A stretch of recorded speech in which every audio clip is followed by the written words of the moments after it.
how to schedule reports in Freshdesk. Hello friends, welcome to this tutorial. In this tutorial, I will teach you how you can schedule reports in Freshdesk. Scheduling reports in Freshdesk is a feature that allows you to automatically receive reports at regular intervals, and here is how to schedule them. The first step is to log in into your Freshdesk account and ensure you're on the dashboard. Okay, so on your dashboard, you'll see some options. You'll see my dashboard at the top part of the screen, and then you'll see other things as well. Then at this stage, I must let you know that not all plans on Freshdesk allows you to schedule reports.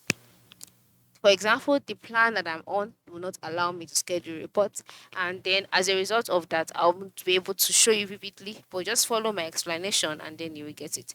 So once you're on your dashboard, the next step is to navigate through to your report section, and it's usually located at the top right side of the screen around this area. All right. So once you see it, the next step is to click on the report option or the report section. Once you click on it, you'll be taken to the page where you will see all of your reports. And the next step is to choose the reports you want to schedule.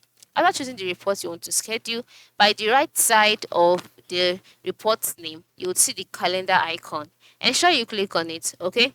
And then to set up a schedule, then you can schedule the monthly reports to be sent daily, weekly, or monthly. Then next thing is to enter the recipient's email addresses, edit the subject line and description, click on save, and just like that, the schedule would be made. Alright, so this is basically how you can schedule reports in Freshdesk. Ensure you upgrade your accounts to the version that allows you to, and if you cannot directly, and then carry out this process. Thanks for watching and have a good day.